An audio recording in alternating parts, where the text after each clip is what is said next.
I'm a long-time industry professional. I have a couple of decades in banking and insurance. And before that, in media in the US. I'm currently in Canada. In most of that time, in most of my career, I was constantly striving to get ahead, more education, better job, better title, more money, more status. The things that I felt signified to other people and to myself that I was someone, something. And this getting ahead, just on a personal note, it was particularly consequential for me because I came from truly humble beginnings. I was a very young mom. I was a single parent, putting myself through school, working full time, taking care of my kids. I started off as a secretary, carrying tea and coffee for my bosses. And I worked my way up from that to becoming a senior executive, lots of education, an important global mandate for an important company. So along the way, I dressed the part of an executive. I spoke with confidence. I knew my stuff. If I could just ask everyone to go on mute, that would be awesome. Thank you so much. So I kind of felt like, oh yeah, I'm the executive here. But along the way, something really interesting happened. I started understanding that I was actually ceding some of my power to other people. For example, the professors who deemed my academic work good or bad, the leaders who were able to make a judgment call on the work that I did, the value of the work that I did, and the workplaces who made a call on whether they still needed me or not. And what I thought was my power, I came to realize it was actually my ability to deliver, to get things done, to deliver on the expectations that other people put in front of me. And my real power, my values, my principles, my beliefs, my resilience in navigating the challenges of life that we all face, that was often tucked away in a little corner. I was so worried for a long time about fitting in, about how others perceived me. And while I consider that I've achieved success at the executive level, in terms of how I measure success for me, there were so many times that I felt that my true self was being left behind. And so today, Nina and I want to talk with you about what it means to be powerful, what it means to step up into yourself, to be powerfully seen and heard in a way that also aligns with who you are, and maybe help you bring some of that, light that you've tucked away, a little more out for all of us to see. So today we're going to spend 30 minutes or so on background of executive presence, what it is, what it looks like, how it's evolving. We'll also discuss values, our sense of self that are really essential for helping us to amplify our inherent power. And then we are going to have time to talk. So a little bit more about me. I am a rehabilitated senior executive. I'm an executive coach. I am also an adjunct professor on faculty at two universities. And, because two master's degrees just really weren't enough, I'm also a psychotherapist in training. I'm about midway through a 5-year program. And I know I'm the nerd in today's presentation. And that's why you're going to be really happy and maybe a little bit relieved that I'm also back with my friend and fellow coach, Nina Blackshear, who I assure you is a heck of a lot cooler than I am. So Nina, can you share a bit about you? Absolutely. Thank you, Tana. And you've sold yourself very short. You're the coolest lady I know. Totally not. Hello, everyone. My name is Nina Blackshear. I am the principal and owner of Nina Blackshear Coaching and Consulting.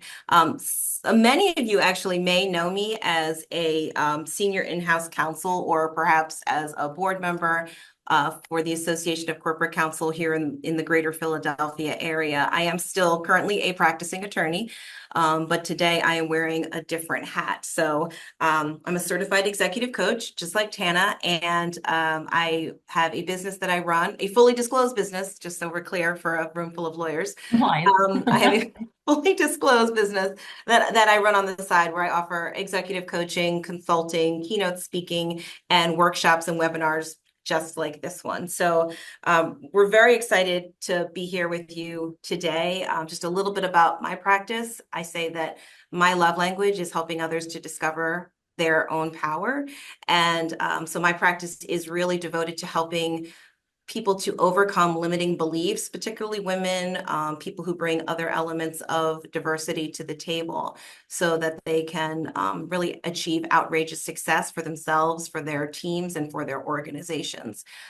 So we thought this was a great way to bookend. If you caught it back in June, Tana and I did another presentation together on authentic leadership.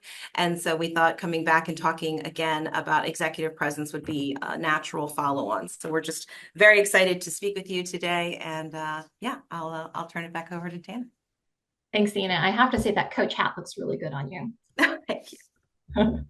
So in terms of kicking things off, I'm curious. Would love to hear from you. So if you can pop into the chat, where are you on this topic coming in today's session? Do you understand it, or is it a little murky, a little ambiguous, etc.?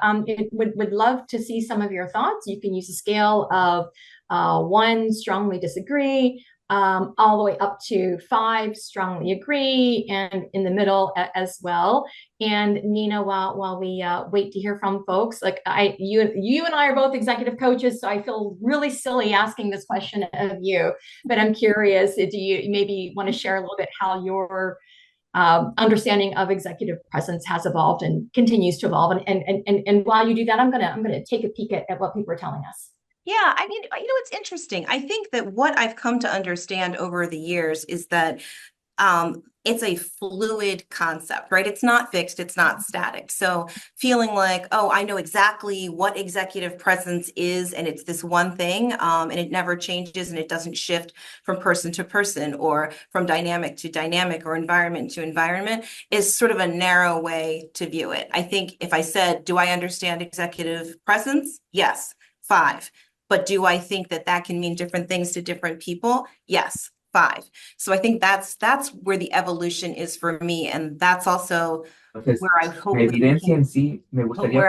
we ask everybody to mute on the line? We appreciate it. Thank you. I think that's where I am now. A lot of us came up, and particularly, just so everybody knows, Tana's not a lawyer, so she's really, taking one on the chin by like coming and talking to all of us. But, lawyers, we come up in very sort of conservative, confining sort of, it's always been done this way, it'll always be done this way circumstances, right? And so our idea of what a leader with executive presence looked like, it probably didn't have a lot of wiggle room, right? And so I think if nothing else, I'm hoping people can start to redefine that. Wonderful, thoughtful response, Nina. Thank you. I'm just taking a peek at what we have in the chat. Looks like it's going to be about the middle ground. A lot of 3s here. We do have some. I'll use the term outliers. We've got some 5s. We've got some 1s. So anyway, my perspective is a wonderful mix of perspectives, voices, views here around the table. So perfect. Let's also do a quick exercise and around setting an intention for today's workshop. So you might want to think about how you responded to that question around your current understanding, as it could give you some clues for an intention. You don't need to share your intention unless you would like to, and we do warmly welcome you to do so if you'd like to. So consider things like, what concept do you want to focus on today and why? Maybe what's most important for you to take away today? What do you want to think or maybe feel a little differently about? And while you give that some thought, the nerd out here is coming out. But the reason why this is so important is because when we think and then we act with intentionality, we're stimulating neural pathways in the brain. And this is rooted in the concept of neuroplasticity, which, I am so happy that that's become part of, so many people are aware of what that is. And that's the brain's ability to form new neural connections. And when we think and act with intentionality consistently, over time, those pathways get strengthened. And in my experience as an executive, intentionality was super important for me. It really kept me grounded. It helped me to get and give as much value out of my intentions, out of my interactions with others as possible. So I'll share my intention for today. I want to demystify executive presence, and I frankly want to democratize access into the executive ranks by helping people step into their own power. And more broadly, my business purpose. So I'm the founder of Perceptive Leadership. We are a leadership coaching, leadership development, and therapy firm. The whole goal is to humanize leadership and to help leaders deeply understand themselves and then lead from a position of understanding that we are all real people behind our employee numbers. So again, you don't need to share, and I really just kind of want you to hold your intention as you go through the workshop. Nina, anything to add on that? I'm just going to piggyback on what I said before, right? I think that, I want to expand everyone's vistas about what the definition of executive presence actually is, and just encourage everybody who's on this call to figure out what they really think true leadership looks like so that they can start to rewrite the definition of executive presence based in that, like standing solidly in what that is. Wonderful. Thank you. Okay, so I'm going to set context a little bit. I'm going to go really quickly through this because I want us to get into the meat of the conversation. So the reason I feel it's important to set the context is because we do not lead in a vacuum. We don't work in a vacuum. The challenges that we face on the job as leaders, as human beings, they can deeply impact how we show up. And the business environment is incredibly challenging these days. From my perspective, and there's a ton of stuff out there, this is just my perspective, but businesses face three main drivers of challenge and change: the uncertain and volatile economic environment. Just a couple thoughts on this one. Profitability is impacted across industries, geopolitical tensions, which unfortunately continue to rise, are driving market unpredictability, and that's forcing companies and all of us to do more with less. The second is a number of disruptive forces that are adding even more pressures. And the one that I want to highlight here, and there's so many to choose from, but I'll highlight technology capabilities. Things like AI and data and digital are advancing rapidly, and they're introducing both new opportunities as well as new things that are keeping us up at night. And then thirdly, changing stakeholder expectations. I think this is a really important one. The one that I want to highlight coincides in a very interesting way with today's topic. But that's the one about societal expectations across a number of dimensions. For example, DEI, sustainability, ethical practices, et cetera. They're in flux. They just haven't settled. And where we thought they'd settled, we're actually seeing companies pull back. And so the bottom line for this context is that it is just a lot harder for businesses to continue to deliver. And the result of this challenging business environment is that expectations of leaders are a lot higher. Executives must deliver confidently and effectively, regardless of the ambiguity and change that they are facing. They need to communicate effectively, tell a compelling story. In today's environment, I want to point out that exceeding as an individual is important, but with the environment that I've just described, delivering well in partnership with others, it's even more important the higher the experience. Oh, I'm sorry. Sorry, if I could just ask everyone to go on mute, that would be great. Thank you. And collaboration, particularly through matrix relationships, it's really essential for success. So it can't any longer be about an individual being an island and the individual doing really well. And especially if you are a leader or an executive or seeking to be that ability to partner is super important. The last thing that I'll speak to here is what our employees are bringing expectations around inclusion, equity, support for the whole person. And leaders need to create inclusive and psychologically safe environments where our people feel supported and valued. So we're all under enormous pressure. It's a very tough business environment. Our employees are expecting more of us, and it's a difficult balancing act because there are conflicting truths in business. The need to deliver high performance to drive profit and the bottom line, while also trying to motivate, inspire, and support your teams. And just a brief note on this. In this context of the business environment, how we show up as a leader, setting the right tone, building trust, motivating our people to stay engaged, to continue to be all in, even when facing difficulties, difficult stakeholders, difficult project, difficult times in our personal lives. It's not so easy to do, but it's absolutely critical. And another invitation for you to share with us a word that you feels for you evokes executive presence. When you think of that term, what comes to mind? How would you describe it? Nina, do you have a word or two on this that you'd like to share? And I'll take a peek at what we see going on in chat.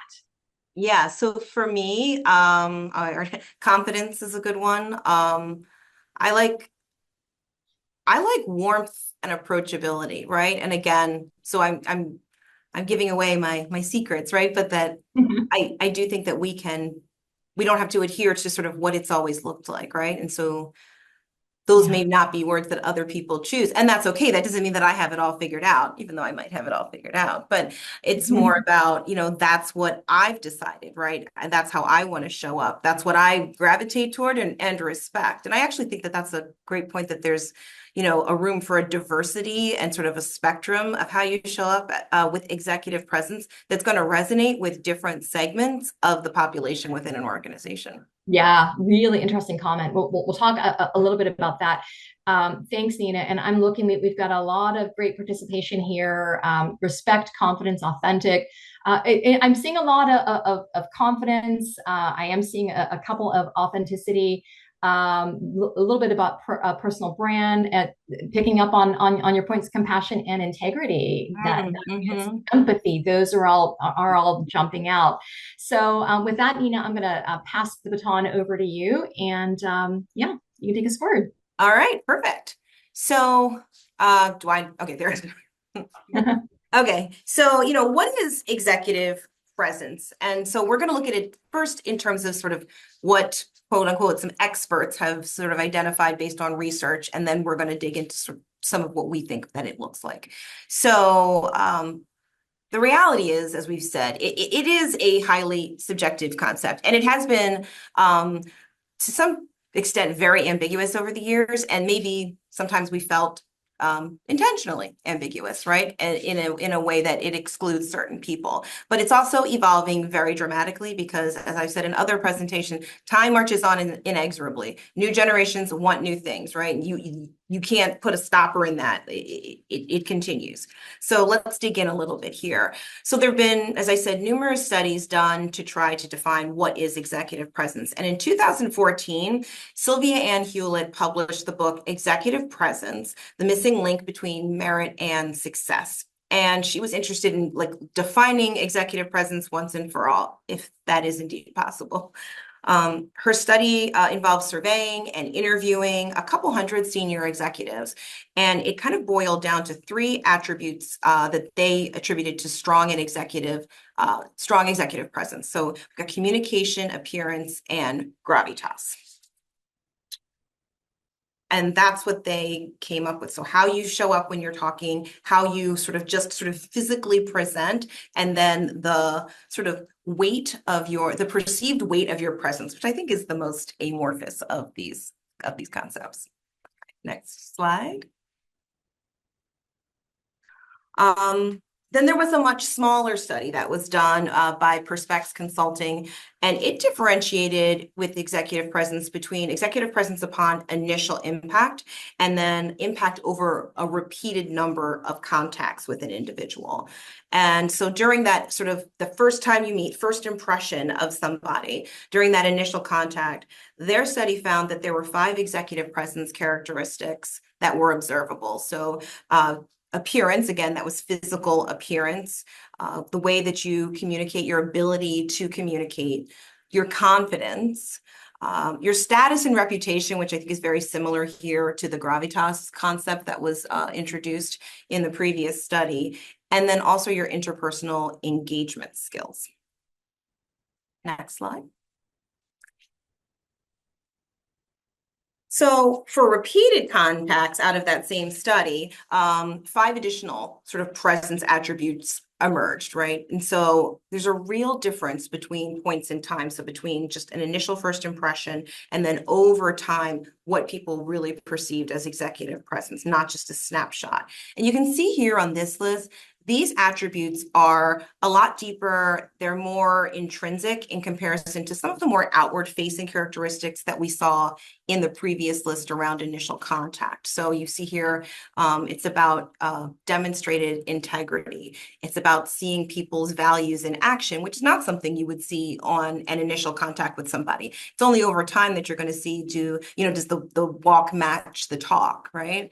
Your intellect and your expertise that you are displaying, delivery of outcomes, right? So are you making good on the promises that you're making? Because on initial contact, you could see somebody as a true visionary, and that could be very inspiring, and you think they've got presence. But over time, if none of that ever comes to fruition, the belief starts to erode. And then use of coercive power. Okay. Next, did you want to say anything about coercive power there, Tana? Oh, sorry. I don't Yeah, know. I need to come off mute. We don't. Yeah. Okay. Okay. Yeah, I would simply define it as influence, ability to influence, and particularly in challenging situations. Yeah, and I think coercive can have a negative connotation. Oh yeah, for sure. Right. And so just making sure people understand that it is influence and just the ability to kind of lovingly or not bend people to your will. Yeah, I would say powerful influence. Yeah. All right. And so then in the book, The Road to CEO, Sharon V. Voros and Philippe de Backer, they found a mix of the qualities on this list to be important. So focus on long-term strategic drivers, intellect, charisma. So that combines, your confidence, intensity, commitment, care, concern, and interest in others. And I want to actually say one thing about charisma. I'll come back to that in a second. Again, communication skills showing up here, your passion, whether you're a cultural fit, which can be loaded depending on what culture in which you find yourself, your poise and your appearance, right? Those two things probably going hand in hand to a certain extent. I just want to say something really quickly here about charisma. I've seen that charisma can be compelling, whether it comes from a place of authenticity or a disingenuous place. And I will actually use myself as an example. I've shared in other talks that I was not necessarily groomed coming up as a child to be particularly kind to people. And it was a very sort of zero-sum, you or me, knives out kind of situation sometimes for me in various situations. And I made a real pivot at one point in my life that I didn't want to be like that anymore. And I wanted to treat people with kindness. And I've always, I think, had quote unquote charisma. But I think the charisma I had back in those days was how can I dazzle people? And I at some point decided that what I wanted was how can I warmly welcome and include people? Because I hear from people all the time, oh, Nina, you have such presence. You have such presence. It felt very empty before, and now it feels very rich how I show up for people. And I think both people say I'm charismatic, but I know the difference inside. So I just wanted to tease out that point. I love that. And actually, before you go on, there's a note here in the chat by Emily, who has written that interactions over time eliminate the ability to be, quote, all flash and no substance. So yeah, there's a little bit about that you're getting to. Yeah, that phony charisma, it's good for a while. It'll last for a while. Eventually, you see through it, you poke holes, those sustained contacts. Absolutely. There's also, I know there's a question, but yeah, the simple answer to this is yes, from Paula. Okay. She asked, by the way, if anybody can't see, were the findings of these studies meant to be universal for both females and males for each attribute? So yeah, it does start to get quite tricky, but we're gonna talk about that coming up. So stay tuned. Onward. Okay. So I'll stop taking detours, I promise, Tana. All right. So funny that you're talking to lawyers, though, because there's a very famous case from 1964 with Supreme Court Justice Potter Stewart, who said his test for obscenity was that he would know it when he sees it, right? And so people say the same thing about executive presence. You know it when you see it. I find this to be, So there are commonalities between the studies, but it's not completely clear cut, right? I think that this is very frustrating for people because executive presence tends to be very vague, and you know it when you see it. It doesn't help, especially if it's being identified as an area of opportunity, or it's keeping you from it's keeping you from pursuing opportunities or growing your career that they don't think you have it, but nobody can explain to you what it looks like or what they need it to look like, right? But I also think that that means that there's opportunity for us to join together and recognize and elevate the leadership qualities that we want to see moving forward. And you saw a bunch of those in the chat, right? Compassion, empathy, integrity, vulnerability, approachability, things that maybe weren't as valued coming up, but maybe could be moving forward. Okay. And again, we talked about sort of what it has looked like. I actually think that Don Draper should have slightly graying, like salt and pepper hair here, because I think that would even Oh, good the point. narrative, right? But it's been a very, sort of gender, racially ableist sexuality normative concept, right? It's kind of looked like this. And this is, this classic power suited figure exuding authority, sounds like what we believe as also in a westernized society. We have a very, specific idea, and we try to globally apply that as well. So, assertiveness, charisma, extroversion, right? People think if they're introverts, they're not perceived as having executive presence, competitiveness, and yes, some ruthlessness. So this sort of type A behavior, very prevalent in the law. So if you've got that, I guess you're part of the way there. All right, next slide. So here, just, the traditional markers, as we've talked about, they've been very outward facing, and they're based in how we speak, how we look, and how we act. So communication with authority, right? The appearance, you're commanding attention and also probably fitting into some cultural norms about how you show up in a particular context or environment.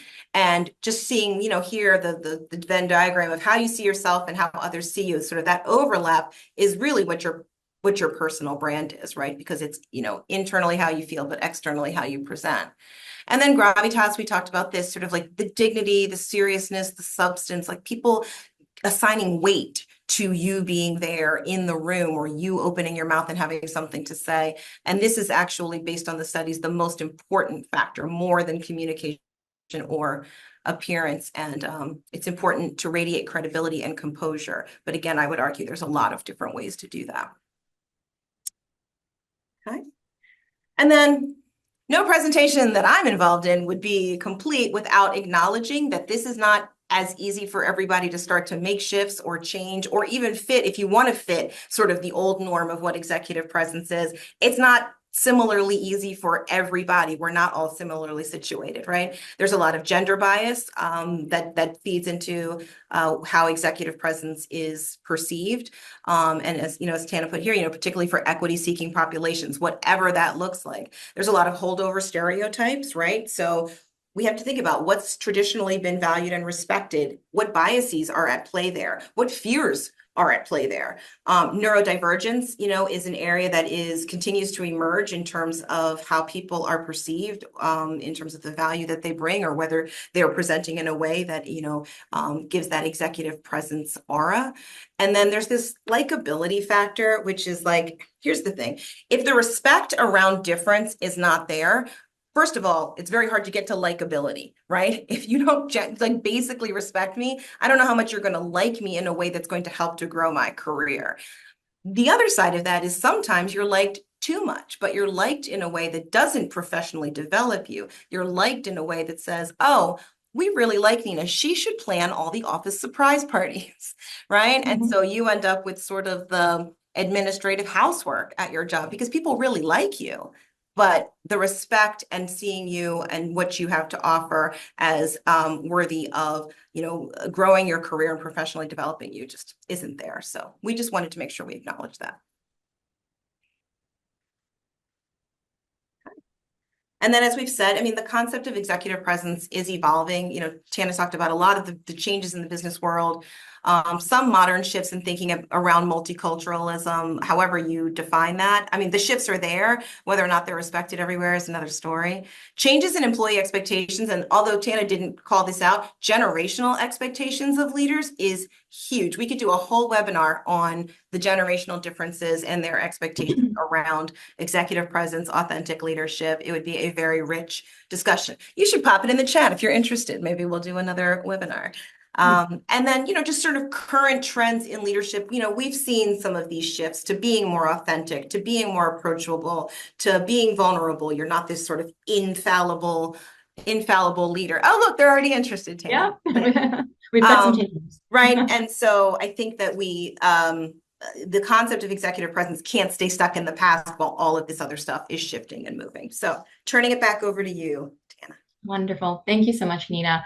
So I'm really glad that we're talking about how executive presence is evolving. So I have an aha here, and I do not want this to be a political conversation. I'm both American and Canadian, and I can vote in the US, and I have voted in the US.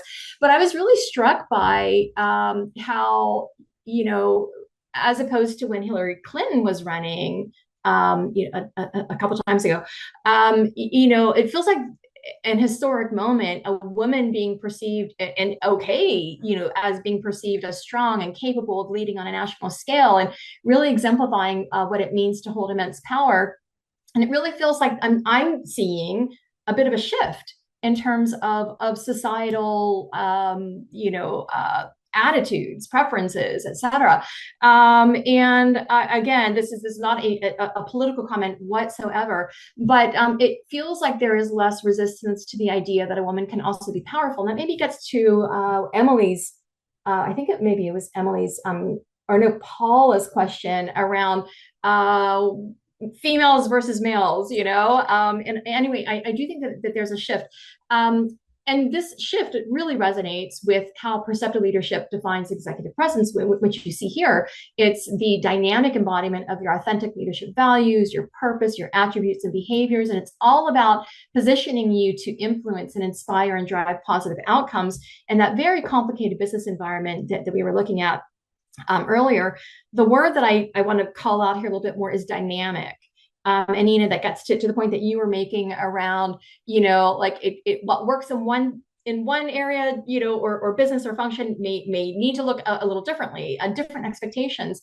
And we're all always growing as well. And so we all carry this dynamic, expression of what we think and who we are with us. And so our definition is centered in it's a human-centered leadership philosophy that prioritizes meaningful relational connections with others, and it also draws on your own intrinsic strengths and opportunities for development as well. So I want to take a closer look at this, if I can get the slide to advance. And so this is our framework, Perceptive Leaders framework for supporting the development and strengthening of executive presence. And we've located in both internal and external characteristics. So we are drawing on Sylvia Hewlett's 2023 updates, where she called out two more attributes: authenticity and inclusivity. So that's going to resonate with all of us. And then we've added a sixth attribute that I believe is absolutely essential for maintaining executive presence, and that's resilience. And that's around being able to learn from a significant challenge and emerge from it even stronger. And so while executive presence is grounded in those outward facing attributes that help us to show up powerfully and confidently, it has to be balanced with intrinsic leadership characteristics that are really necessary to lead and inspire others today. And so our framework leverages and expands on core leadership attributes of all of the six that you see here now. Again, these are our outward expression and role modeling of leadership excellence. And it would be a mistake to discount how important that is. Okay, it really is a thing. But we do feel that this alone is missing something. And specifically, what we feel is missing is our sense of self. So the second element of our framework includes values, purpose, and capabilities, and essentially those unique intrinsic attributes that make us who we are when we are at our best. Sorry. And so we invite you to consider that it's this broader set of leadership behaviors when combined with one's unique sense of self that creates this dynamic embodiment of today's executive presence.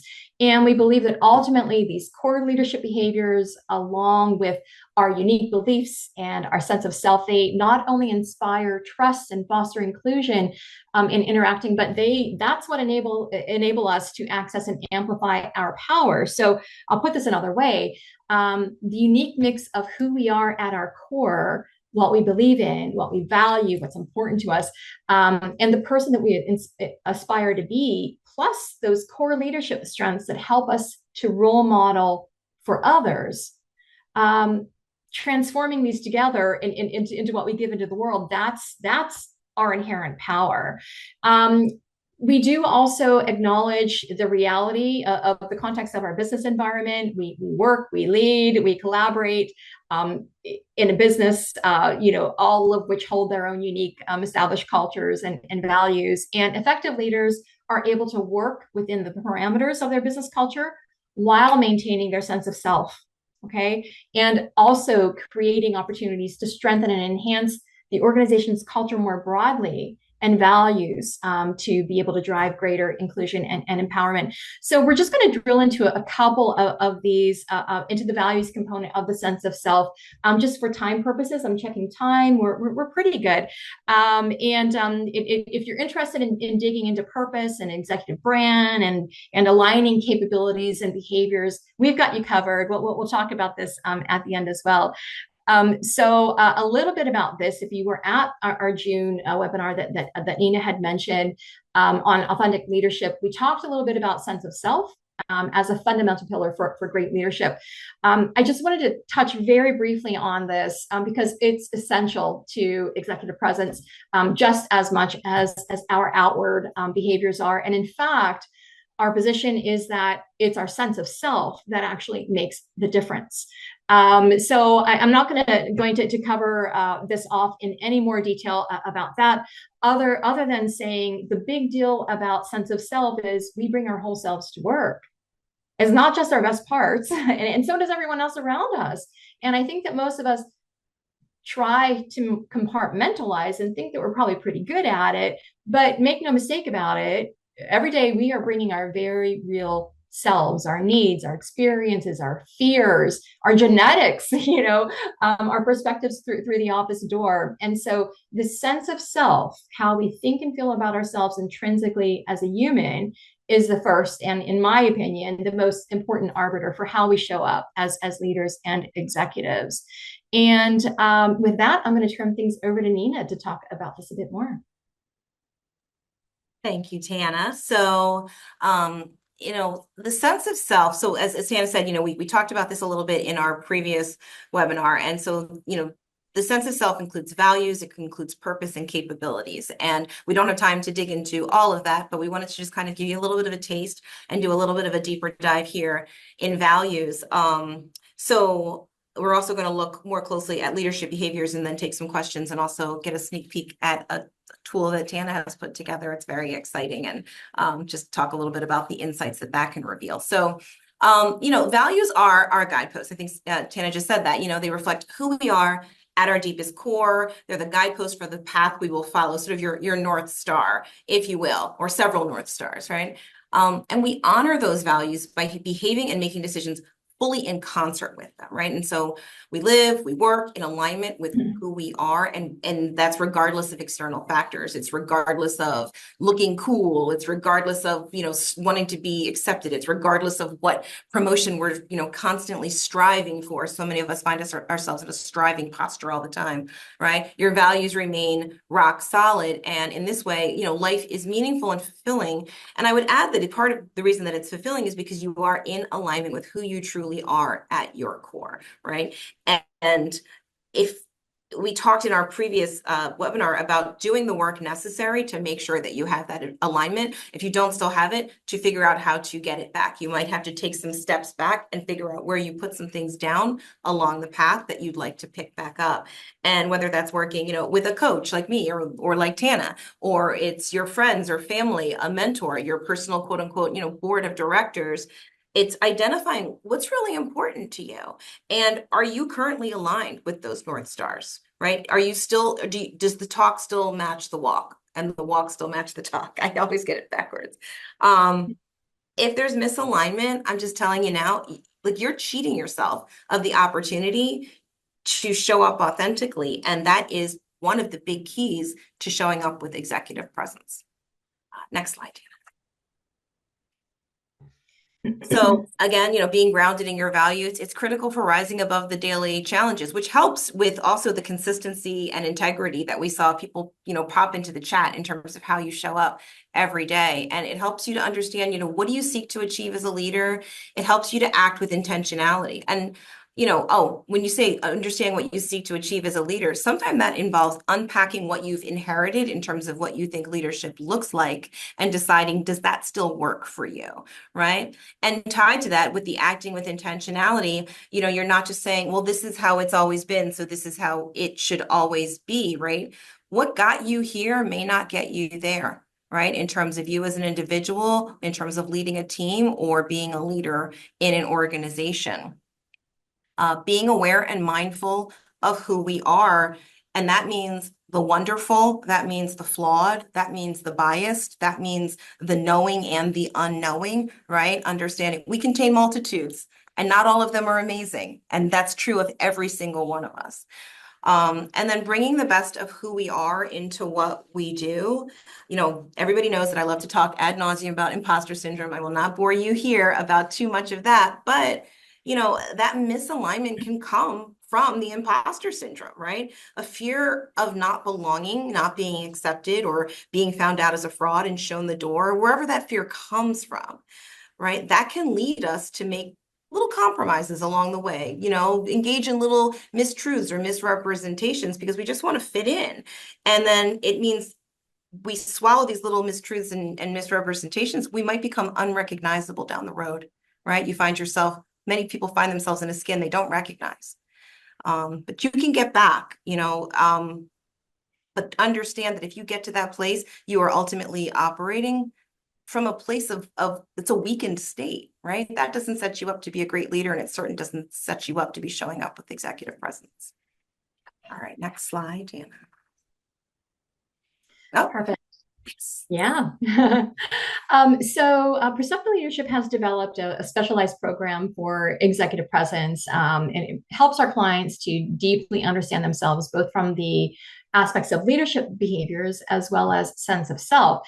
And we're not going to have time for today's workshop to get into this in detail, but we wanted to at least give you a peek into how the assessment for leadership behaviors that figure one works. So there are 6 main attributes, which we saw earlier, around driving strong executive presence from the outward-facing leadership behaviors aspect.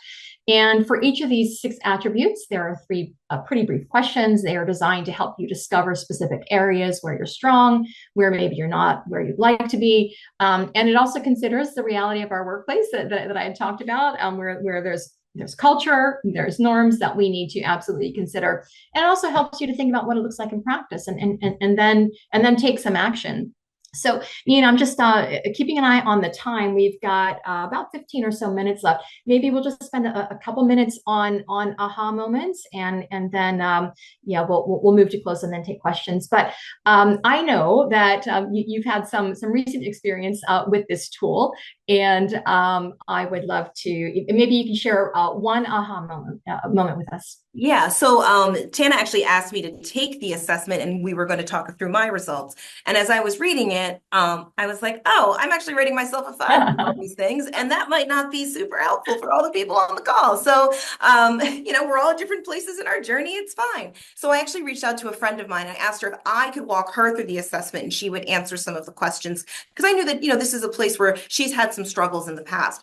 And there were a lot of aha moments as we talked through it. It was a very rich discussion. She couldn't believe all the things that were sort of coming up for her. But the one that I'll point out, there was one question where she rated herself the lowest, which was adhering to professional standards and clothing etiquette that are appropriate for my business environment, right? And so she's a woman of color, and I know that this can be very conflicted in terms of how we dress and hair, and there's a lot to unpack there. Yeah. But this was something she identified, and it's because she said that lately, she usually shows up sort of dressed to the nines. She's an executive director in an event space at a major university. And lately she said, I've been slipping. I'm wearing a lot more sneakers because, I'm setting things up at events. I've got things going on. And the chancellor of the university saw her they had a sneaker ball where people dress up in gowns, but then they wear sneakers as their footwear. And she complimented him on his sneakers. And he said, oh, yeah, I always see you in yours. And that told her two things. Number one, that she is not in the background like she was when she was maybe at some of the lower levels of the organization, right? She is a figure that is recognized, and also that people do pay attention to what she does and how she shows up. He wasn't saying it in a terrible way, but it just kind of triggered for her. People do watch me, right? And people are paying attention to me. And if I want to show up a certain way, maybe I want to think about that a little more. The other thing, because she and I have been working for a long time on some issues that she has, in terms of managing her team.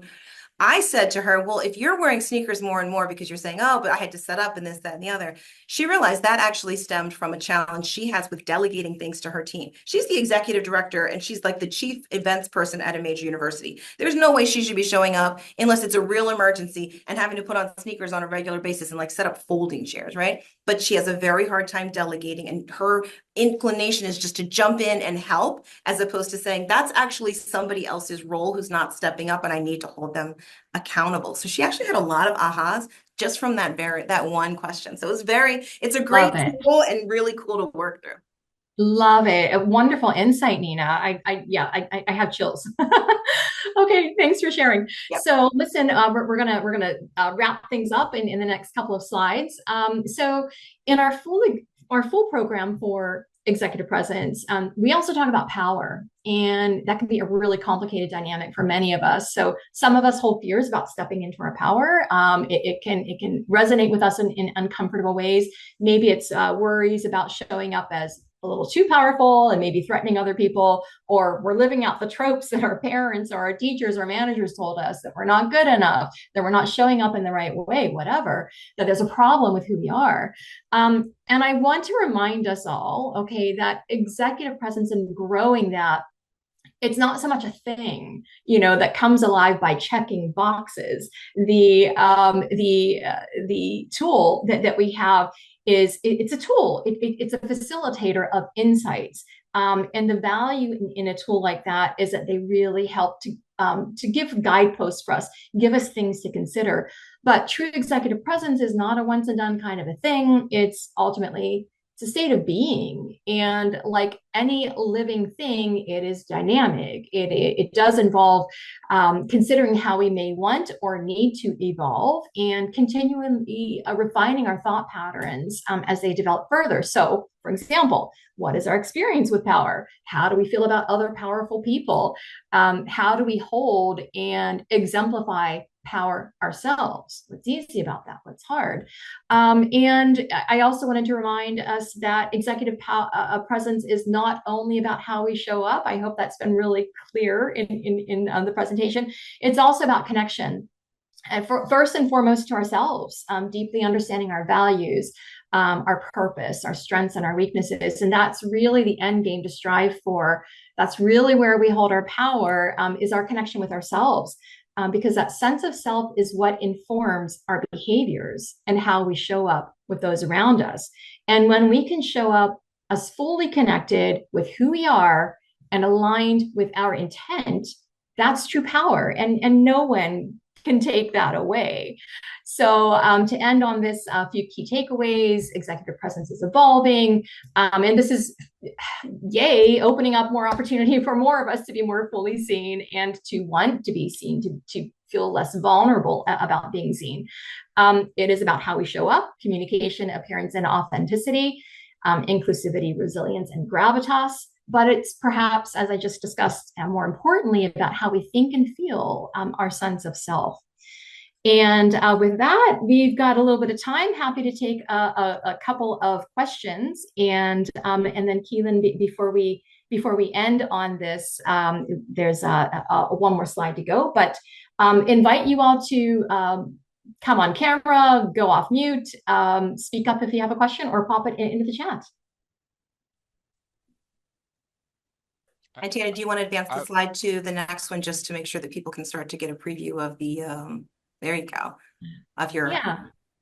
I have a question. This was a great presentation, by the way. I'm thinking just the theme is succession plans over time. And Harvard Business Review did an article recently and said, I'm going to bring up AI, but I'm not trying to be that person, but they did a study that this particular AI tool that they were using were performing better than CEOs, right? In some areas, maybe not compassion and empathy. In 2026, universities are about to see a decline in student enrollment. I think actually this year was the lowest. And so just trying to think, what does executive presence look like over time where we might see a pretty significant shift, and who may have these skills, and then what does a succession plan look like for companies? Well, AI is a freaking ginormous game changer for everything. Okay, in terms of how AI will be impacting our businesses and thus driving changes in expectations of leaders and CEOs, I think that that's an unanswered question right now. What I can see is that we'll be using AI absolutely for more and more transactional kinds of activities.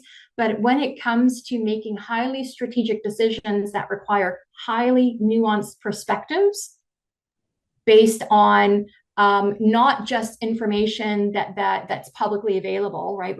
Which is what our AI tools and algorithms pick up on, but sense of other people, relationships, feeling comfortable with CEO to CEO. If you're contemplating acquiring, doing an M&A, for example, that's not easily replicable. And I think that's where tools, AI tools, will really struggle when it comes to making the strategic decisions. I do think that we would continue to expect for our leaders to be able to make strategic decisions. They should be drawing on whatever credible tools are available to help them do that. But I cannot see personally where our most strategic decisions, dealing with people and real impacts to real human lives, can be outsourced to AI.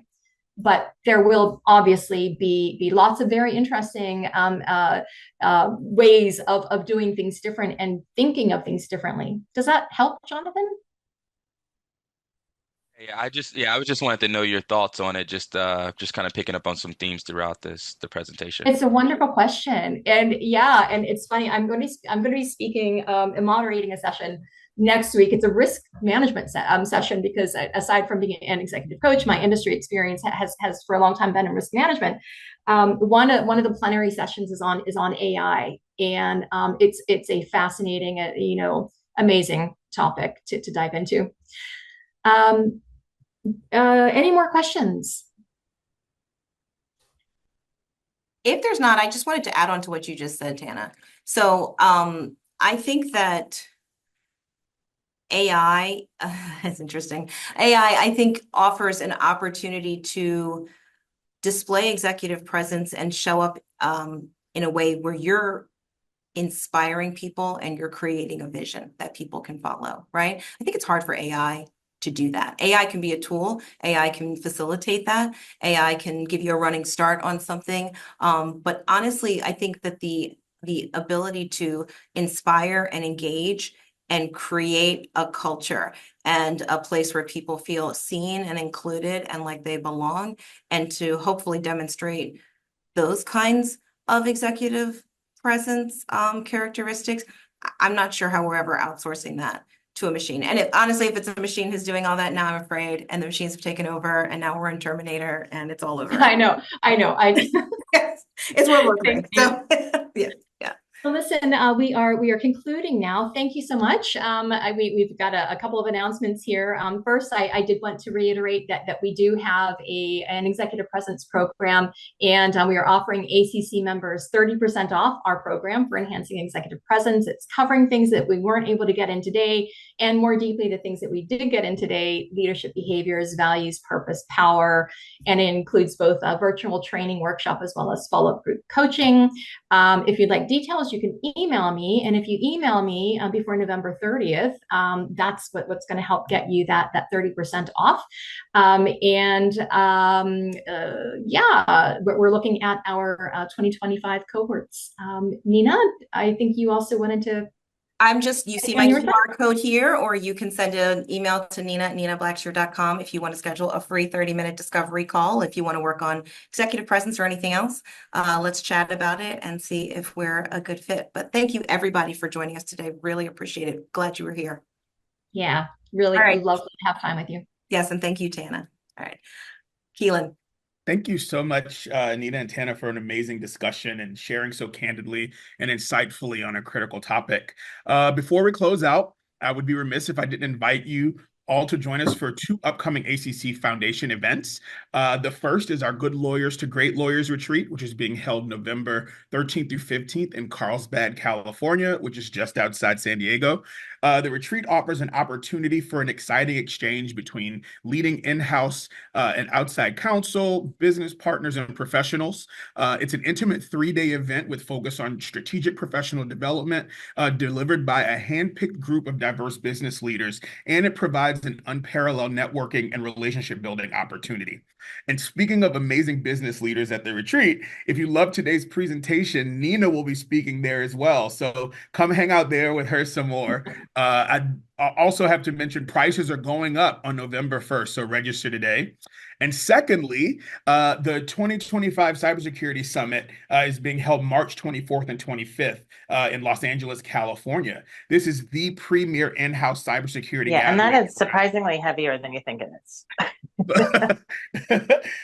So we're offering 2 days of in-person educational sessions and networking designed to equip cyber attorneys and professionals with the tools and insights they need to address today's most critical cyber challenges, all from an in-house perspective.